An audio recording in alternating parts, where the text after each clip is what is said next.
Insurance हम लोगों के मन में ये एक नेगेटिव वर्ड है, क्योंकि जब भी ये वर्ड सुनते हैं हम लोगों का मन में कोई एक्सीडेंट, अनहोनी या डेथ का तस्वीर आता है। बट आपको पता है ये सुनने में जितना नेगेटिव है उससे काफी ज्यादा पॉजिटिव इफेक्ट रखता है हम लोग के लाइफ में। क्यों इंश्योरेंस इतना इंपॉर्टेंट है?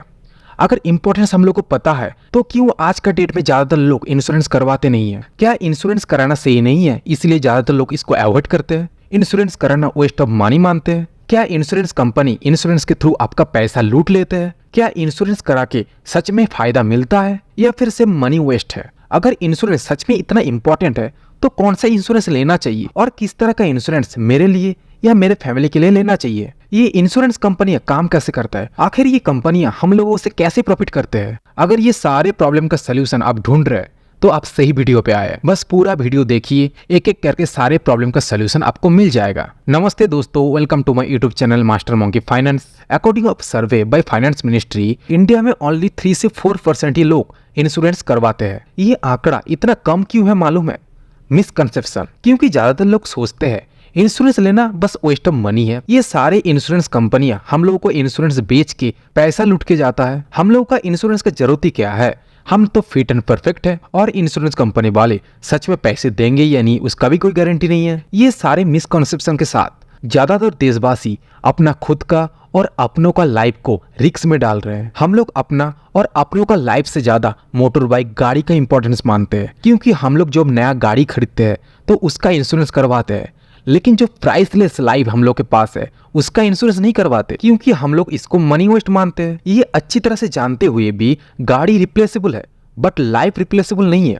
तो ये सारे मिसकंसेप्शन को छोड़ के हर एक आदमी को चाहिए अपने लिए और अपने फैमिली के लिए इंश्योरेंस करवाना। तो किस तरह का इंश्योरेंस हम लोग को लेना है और इंश्योरेंस लेने के टाइम क्या क्या चीज हम लोग को चेक करना है, इन सब के बारे में आगे वीडियो में बात करेंगे। तो सबसे पहले जान लेते हैं इंश्योरेंस क्या है। इंश्योरेंस एक कॉन्ट्रैक्ट है जो कि आपका और इंश्योरेंस कंपनी के बीच में एक पर्टिकुलर टाइम पीरियड के लिए होता है, जिसके थ्रू इंश्योरेंस कंपनी आपसे कुछ मंथली प्रीमियम चार्ज करता है और उसके बदले आपका कोई क्रिटिकल सिचुएशन पे अकॉर्डिंग ऑफ इंश्योरेंस टाइप्स एक बड़े अमाउंट का कवरेज आपको देता है। अच्छा, यहाँ पे इंश्योरेंस प्रीमियम क्या होता है आप लोगों को बता दूं। कोई भी इंश्योरेंस हम लोग जब परचेस करते हैं उसके बदले कुछ पैसा हम लोग को इंश्योरेंस कंपनी को देना पड़ता है। ये एक मिनिमम अमाउंट होता है जो कि टोटल टाइम पीरियड के अंदर आपको मंथली या ईयरली बेसिस में देना पड़ता है। चलिए इसको एक एग्जांपल के थ्रू समझते हैं। मान लीजिए mister Roy Majnu insurance company से 3 साल के लिए 2 करोड़ रुपए का लाइफ इंश्योरेंस परचेस किए हैं और जिसके बदले उनको हर साल 10,000 रुपए का प्रीमियम पे करना पड़ेगा। अगर इन 3 सालों के अंदर मिस्टर रॉय का डेथ हो जाए उसके बाद इंश्योरेंस क्लेम करने से उनका फैमिली को ये पूरा 2 करोड़ रुपए दे दिया जाएगा। इससे मिस्टर रॉय का डेथ होने के बाद उनका फैमिली को कोई भी फाइनेंशियल प्रॉब्लम फेस करना नहीं पड़ेगा। अब बात करते हैं इंश्योरेंस कंपनियां काम कैसे करता है। इंश्योरेंस कंपनियां आपको इंश्योरेंस सेल करके जो प्रीमियम कलेक्ट करता है, ये प्रीमियम अमाउंट कंपनी का मेन रेवेन्यू सोर्स होता है। इस रेवेन्यू का कुछ हिस्सा कंपनी का एक्सपेंसेस में जाता है और बाकी जो मेजर पार्ट ऑफ रेवेन्यू है उससे कुछ पैसों को लिक्विडिफाइड एसेट पे और बाकी का पैसे को नॉन लिक्विडिफाइड एसेट में इन्वेस्ट कर दिया जाता है और इस इन्वेस्टमेंट से काफी अच्छा खासा पैसे जनरेट करते हैं। लिक्विड एसेट पे इन्वेस्ट करने का रीजन ये है, इस टाइप का एसेट जल्द ही लिक्विड में कन्वर्ट हो जाता है, क्योंकि इंश्योरेंस कंपनी के पास जब भी कोई पॉलिसी होल्डर क्लेम लेके आए तो कंपनी अपना लिक्विडिफाइड शेयर को इमीडिएट सेल करके उन सारे क्लेमर को पैसा पेमेंट कर पाए। चलिए इस कॉन्सेप्ट को एक एग्जांपल के थ्रू समझते हैं। As example, Majnu insurance company पिछले 1 साल में 20 लाख इंश्योरेंस सेल किए है और जिसका मंथली प्रीमियम कलेक्ट किया है 2000 रुपीज पर policy holder. So Majnu insurance company का मंथली अर्निंग हो गया 20 lakh into 2000 equal to 400 crore रुपए और साल में बनता है 4800 करोड़ रुपए। और इनमें से मान लीजिए 100 आदमी क्लेम लेके कंपनी के पास आया है और जिसका क्लेम अमाउंट है 1 करोड़ रुपए, तो 100 आदमी का 100 करोड़ रुपए, तो कंपनी इजिली वो अमाउंट पे कर देता है और बाकी का अमाउंट कंपनी का प्रॉफिट में जाता है। लेकिन अगर कंपनी का किस्मत खराब हुआ, कंपनी के पास बहुत सारा क्लेम आने लगे, जस्ट लाइक मान लीजिए कंपनी के पास 50,000 लोग आ गए अपना क्लेम लेके, तो 1 करोड़ रुपए का अगर एवरेज भी मान के चले तो 50,000 करोड़ कंपनी को पे करना पड़ेगा। लेकिन कंपनी के पास आया कितना है? बस 4,800 करोड़ रुपए। तो कंपनी कहां से इतना पैसा पेमेंट करेगा? तो इसीलिए हम लोग जैसे इंश्योरेंस कंपनी के पास जाते हैं अपने लाइफ को रिस्क फ्री करने के लिए, ठीक वैसे ही इंश्योरेंस कंपनी अपना रिस्क मैनेज करने के लिए कोई दूसरा री इंश्योरेंस कंपनी के पास जाता है, जिसको जनरल री इंश्योरेंस कंपनी बोला जाता है, जो कि इस तरह का कंपनी को इंश्योरेंस देते हैं। मैं इस पॉइंट को क्यों बताया हूँ कि जो कंपनी आपको इंश्योरेंस दे रहा है वो भी कहीं ना कहीं से इंश्योरेंस्ड है, इसीलिए आपका इंश्योरेंस क्लेम का पैसा आपको इजीली मिल जाएगा। अब बात करेंगे हम लोग इंश्योरेंस का टाइप के बारे में। इंश्योरेंस दो टाइप का होता है, एक है लाइफ इंश्योरेंस, एक है जनरल इंश्योरेंस। टोटल जो इंडिया में इंश्योरेंस मार्केट है उसमें से 26% जनरल इंश्योरेंस होल्ड करता है। यहाँ पर मैं सबसे पहले लाइफ इंश्योरेंस के बारे में बात करूंगा, उसके बाद जनरल इंश्योरेंस के बारे में। ये दो टाइप समझने के बाद ही आप लोग इजीली समझ पाएंगे कौन सा इंश्योरेंस आपके लिए सही है और उसको कैसे चूज करना है। Life insurance and general insurance का जो बिजनेस मॉडल है वो लगभग सेम है, लेकिन इन लोगों का जो वर्किंग प्रोसीजर है वो थोड़ा एक दूसरे से अलग है। तो चलिए लाइफ इंश्योरेंस का टाइप के साथ शुरू करते हैं। मेनली इंडिया पे 8 टाइप का लाइफ इंश्योरेंस मिलता है। एक एक टाइप्स आप लोगों को इन डिटेल्स के साथ बता रहा हूँ। First life insurance is term life insurance. ये नाम सुन के आप लोगों को पता चल रहा है ये इंश्योरेंस एक लिमिटेड टाइम पीरियड के लिए लिया जाता है, जो कि 3 साल, 5 साल, 7 साल कुछ भी हो सकता है, डिपेंडेंट ऑन इंश्योरेंस कंपनी। और इसी टाइम पीरियड में आपका अगर डेथ हो जाए तो जितने पैसे का आप टर्म इंश्योरेंस लिए थे उतना अमाउंट आपका फैमिली को पे कर दिया जाएगा। इसका सबसे इंपॉर्टेंट फीचर्स क्या पता है? टोटल जितना भी लाइफ इंश्योरेंस अवेलेबल है इंडिया में उन सब में चीपेस्ट प्रीमियम वाला इंश्योरेंस है ये। लेकिन ये चीपेस्ट इंश्योरेंस का पॉलिसी आपको तभी मिलेगा जब आपका एज टीन रहेगा, मतलब जितना एज आपका कम रहेगा उतना कम प्रीमियम पे करना पड़ेगा इस टर्म लाइफ इंश्योरेंस के लिए। अगर आपका उम्र कम है तो आपको ऑब्वियसली टर्म लाइफ इंश्योरेंस लेना चाहिए। ये एक तो सस्ते में मिल जाएगा और इतना सस्ते रुपए में आपको एक बड़ा अमाउंट का कवरेज मिल जाएगा। और एक इंपॉर्टेंट बात बता दूं, जब भी आप ये इंश्योरेंस लेने के लिए जाएंगे तब ऑब्वियसली राइडर चूज कीजिएगा। राइडर का मतलब है कुछ एडिशनल फीचर्स या एडिशनल कवरेज आपको मिलेगा, जैसे कि accidental cover, permanent disability, critical illness. मान लीजिए इस पर्टिकुलर टर्म के अंदर आपका एक्सीडेंट हुआ लेकिन आप लकीली बच गए, लेकिन आपका पूरा बॉडी पैरालिसिस हो गया। इससे क्या होगा? आप अपना एबिलिटी खो देंगे, आप और काम नहीं कर पाएंगे।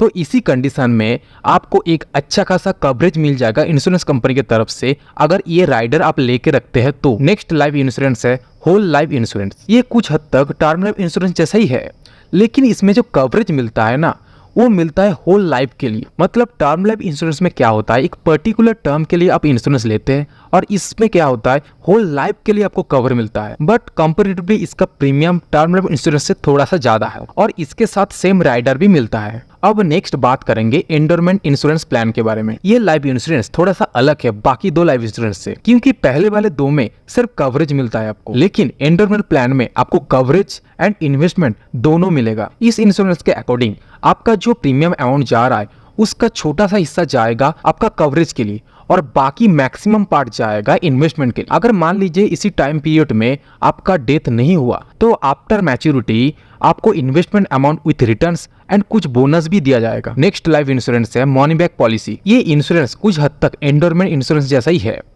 लेकिन इसमें क्या होता है आपको एक प्री डिफाइंड इंटरवल में थोड़ा थोड़ा पैसा आपको बैक कर दिया जाएगा इंश्योरेंस कंपनी की तरफ से। जो लोग सोचते हैं ना इंश्योरेंस मनी वेस्ट है, उन लोगों के लिए ये इंश्योरेंस सही रहेगा। अब बात करते हैं next insurance plan unit link insurance plan के बारे में। ये भी कुछ एनरोलमेंट प्लान के जैसा ही है। आपका थोड़ा पैसा इन्वेस्टमेंट और थोड़ा पैसा कवरेज के लिए जाएगा, बट पर्टिकुलर टाइम पीरियड में अगर आपका डेथ हो जाए आपका फैमिली को सिर्फ इंश्योरेंस अमाउंट ही मिलेगा और इन्वेस्टमेंट अमाउंट आफ्टर मैच्योरिटी मिल पाएगा। देन नेक्स्ट इंश्योरेंस प्लान है पेंशन प्लान। ये एक रिटायरमेंट प्लान है। इसमें क्या होता है आपका कोई भी अर्निंग सोर्स है उसमें से कुछ अमाउंट इंश्योरेंस कंपनी को जाएगा। एक पर्टिकुलर एज के बाद आपका ये पूरा अमाउंट आपको थोड़ा इंटरवल में दे दिया जाएगा और साथ में कुछ बोनस भी दिया जाता है। नेक्स्ट इंश्योरेंस प्लान है चाइल्ड प्लान। इस प्लान के थ्रू क्या होता है आप अपने चाइल्ड के लिए इंश्योरेंस परचेस कर सकते हैं। अगर इन केस चाइल्ड का पेरेंट्स का डेथ हो जाए तो इंश्योरेंस कंपनी उस चाइल्ड का everything expenses like education, health, life care ये सारे खर्चा उठाएगा। अब बात करेंगे यूनिवर्सल लाइफ इंश्योरेंस के बारे में।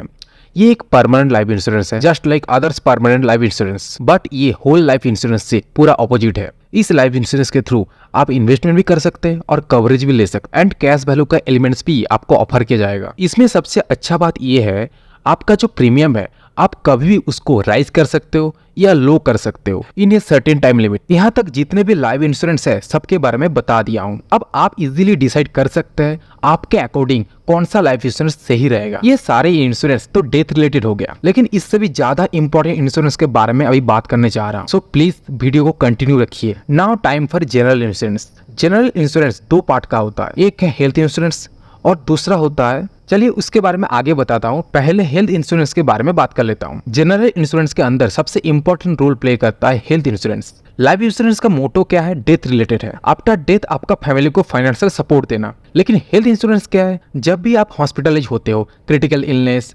सर्जरी, ये सारे जो हेल्थ इश्यूज है उसको कवर करने के लिए हेल्थ इंश्योरेंस बनाया गया है। यानी कि हॉस्पिटल में आपका ट्रीटमेंट के दौरान जितना पैसा खर्चा होगा उतना पैसा इंश्योरेंस कंपनी अपना कवरेज से आपको प्रोवाइड करेगा। सबसे पहले हेल्थ इंश्योरेंस में आता है इंडिविजुअल हेल्थ इंश्योरेंस।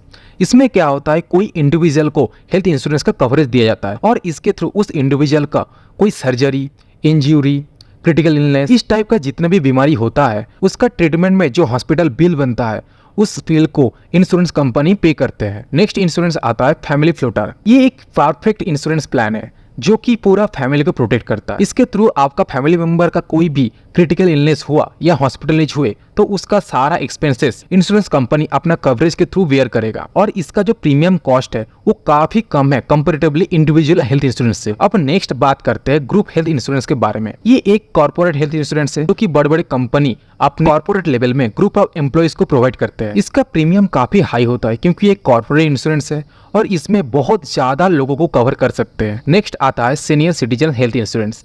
ये एक ऐसा इंश्योरेंस है जिनके घर में 60+ ओल्ड एज पर्सन रहता है, वो सारे लोगों को ये इंश्योरेंस लेना चाहिए क्योंकि हम सभी के घर में ओल्ड एज पर्सन रहता है, अपना पेरेंट्स, दादा दादी जो कोई भी हो, उन लोगों का जो हेल्थ इशू है एक टाइम के बाद काफी ज्यादा बढ़ जाता है और खर्चा भी काफी ज्यादा होता है और बहुत सारे लोग अपना फाइनेंशियल कंडीशन अच्छे नहीं होने से अपना पेरेंट्स को या ओल्ड एज पर्सन को सही तरह से ट्रीटमेंट नहीं दे पाते हैं। तो इस खर्चे को कवर करने के लिए आप सीनियर सिटीजन हेल्थ इंश्योरेंस ले सकते हैं। अब बात करेंगे मैटरनल हेल्थ इंश्योरेंस के बारे में। ये एक राइडर है जो कि आप किसी दूसरे इंश्योरेंस के साथ ऐड करके ले सकते हैं। नाम सुन के ही आप लोगों को पता चल रहा है ये सिर्फ प्रेग्नेंट महिलाओं के लिए होता है।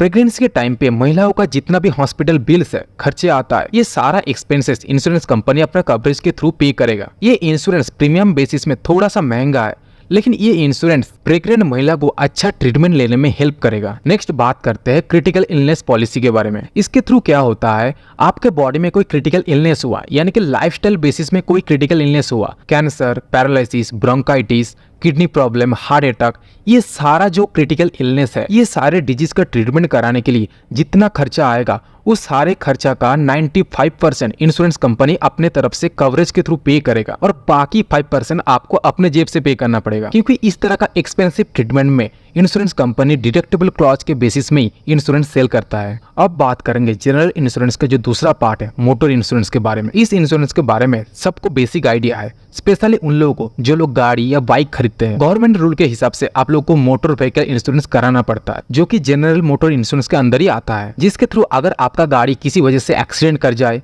या आपका गाड़ी चोरी हो जाए देन आफ्टर FIR आप इंश्योरेंस कंपनी को गाड़ी के लिए इंश्योरेंस क्लेम कर सकते हैं और इंश्योरेंस कंपनी वो अमाउंट जितना कवरेज आप लेके रखे हैं आपको इजीली पे कर देगा। इससे आपका लॉस काफी हद तक कवर हो जाएगा। यहाँ तक आप लोग जो मेन इंश्योरेंस होता है उस सब के बारे में जान लिए है, उस सब का जो फीचर्स है, पॉजिटिव नेगेटिव पॉइंट जितने भी है आप सबको पता चल गया है। अब बारी आता है आपके लिए कौन सा इंश्योरेंस सही रहेगा और उसको हम लोग कैसे परचेस करें और क्या क्या चीज देखना चाहिए इंश्योरेंस परचेस करने के टाइम पे, जिससे कि हम लोग सेफ रह के अपना इंश्योरेंस पॉलिसी ले पाए। सो जब भी आप लोग इंश्योरेंस परचेस करने के लिए सोचेंगे तो health insurance and life insurance दोनों लेंगे। इससे क्या रहेगा, आपका डेथ एंड हॉस्पिटल कॉस्ट दोनों ही कवर हो जाएगा। बट ऑब्वियसली सिर्फ इंडिविजुअल नहीं, आपका फैमिली भी इंक्लूड होना चाहिए। देन आपके ऊपर डिपेंड करता है, आपका कैपेसिटी के ऊपर, आप कौन सा लाइफ इंश्योरेंस एंड कौन सा हेल्थ इंश्योरेंस लेना चाहते हैं। तो इंश्योरेंस लेने के टाइम सबसे पहला काम रहता है एक परफेक्ट इंश्योरेंस कंपनी को फाइंड आउट करना। कोई भी इंश्योरेंस कंपनी चूज करने से पहले 4 चीज अच्छी तरह से चेक कर लीजिएगा। First, range of plans, USP, यानी कि कोई भी इंश्योरेंस कंपनी के पास कितना इंश्योरेंस प्लान है और उस प्लान से कौन सा प्लान आपको जस्टिफाई करता है और उसमें कितना यूनिकनेस है। क्योंकि कोई भी इंश्योरेंस कंपनी के पास जितना ज्यादा प्लान रहेगा आपके लिए सिलेक्ट करने में उतना आसानी रहेगा और आपके according and also pocket friendly insurance आपको मिल जाएगा। नेक्स्ट पॉइंट है नेटवर्क ऑफ हॉस्पिटल्स। अब जिस कंपनी का इंश्योरेंस लेने जा रहे हैं उस कंपनी का जो हॉस्पिटल नेटवर्क है वो भी तगड़ा होना चाहिए, क्योंकि इससे क्या होगा आपका जो क्लेमिंग अमाउंट है वो जल्दी रिलीज हो पाएगा। नेक्स्ट पॉइंट है क्लेम सेटलमेंट रेशियो, यानी कि कोई भी इंश्योरेंस कंपनी अपना कितना क्लेम को सेटलमेंट किया है उसका एक रेशियो होता है। मान लीजिए इंश्योरेंस कंपनी 100 इंश्योरेंस किया है और उसमें से 50 इंश्योरेंस क्लेम आया है, लेकिन 50 में से कितना क्लेम वो सेटलमेंट किया है इसको ही बोला जाता है क्लेम सेटलमेंट रेशियो। ये रेशियो जिस कंपनी का जितना ज्यादा रहेगा उतना ही अच्छा है। Now and point is term and condition. जब भी आप कोई भी इंश्योरेंस परचेस कर रहे हैं तो टर्म एंड कंडीशन को अच्छी तरह से पढ़िएगा, उसके अंदर जो जो क्लॉज लिखा है उसको अच्छी तरह से समझिएगा, उसके बाद ही इंश्योरेंस परचेस करना, नहीं तो बाद में आपको दिक्कत हो सकता है। अब बात करेंगे कैसे राइट प्लान चूज करें हम लोग, उसका भी कुछ क्राइटेरिया है। फर्स्ट, आपका प्रीमियम अमाउंट कितना है। सेकंड, उस प्रीमियम में आपको क्या क्या कवरेज मिल रहा है, उससे आप कितना बेनिफिशियल हो सकते हो। थर्ड, आपका क्लेमिंग पीरियड कितना रहेगा, यानी कि आप जब भी कोई इंश्योरेंस क्लेम करने के लिए जाएंगे तो आपको कितने टाइम के लिए वेट करना पड़ेगा। ये सारे चीज अच्छी तरह से चेक करने के बाद ही सही इंश्योरेंस प्लान चूज कीजिए। सो फ्रेंड, आज का वीडियो यहीं तक ही है। हाँ, ये वीडियो थोड़ा सा लंबा हो गया, लेकिन डिटेल में बात करने के लिए वीडियो थोड़ा सा लंबा हो जाता। सो आज का वीडियो आपको कैसा लगा कॉमेंट करके बताइए। एंड इस वीडियो के रिगार्डिंग कोई भी कंफ्यूजन आपके मन में है so please comment me. I will obviously solve your problem. And also please subscribe, hit the bell icon. Thank you.